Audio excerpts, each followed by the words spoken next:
Now, dear students, let's look at the next part, which is as easy as 1, 2, 3. We already know the vocabulary, which is select, offensive, maintain, and appreciate. Now, the main idea of this part is that it gives us steps to successful small talk.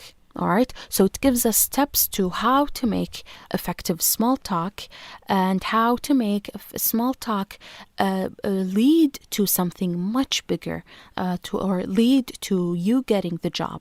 So how can you make small talk lead to a new friendship or job promotion?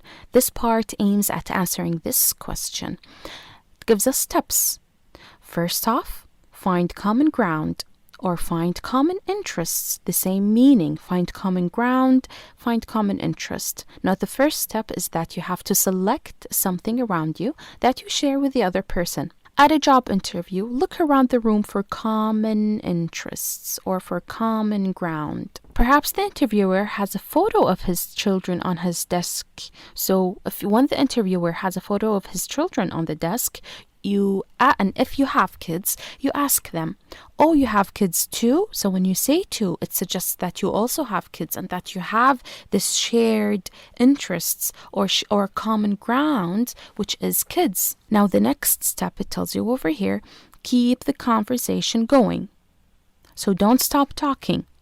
Compliment. So compliment means praise or admire, express your admiration. Okay, so compliment the other person to make him or her feel comfortable and ask them questions to show interests. Okay, so keep asking questions to show that you are interested in what they're saying when you're conducting small talk. Oh, you've been to Paris. Don't do all the talking and avoid saying anything offensive. We already know the meaning of offensive, which means causing someone to feel upset or annoyed.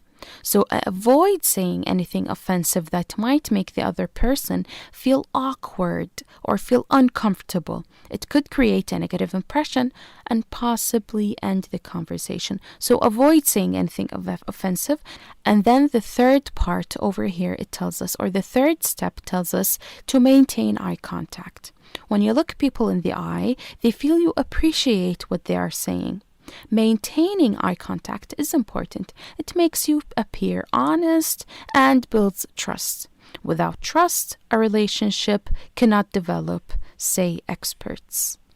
Now, the next part is entitled The Big Question, to talk or not to talk. Some shy away from small talk. Alright, so there are people who are just too shy to conduct small talk. They may not have enough confidence to start up conversations with strangers. And let's face it, so let's be realistic. Talking to someone you don't know is not the easiest thing to do. Still, experts say with practice, small talk does get easier, even for the shy ones. You just have to take that first step. Other people avoid small talk. So here it gives us the first reason why people may refrain or may not engage in small talk, which is lack of confidence. And then the other part over here, it gives us the second part over here. It gives us the second reason why people may not want to engage in small talk. So other people avoid small talk because they dislike discussing things like traffic, weather, or sports scores. For them, these topics are just too small. However, when you think about it, small talk is anything but small. In fact, it is actually a very big deal. This is the end of the second part. Dear students, I would like to ask you to turn your books to page 8 and 9 and start answering the exercises before playing the next video. Thank you for listening.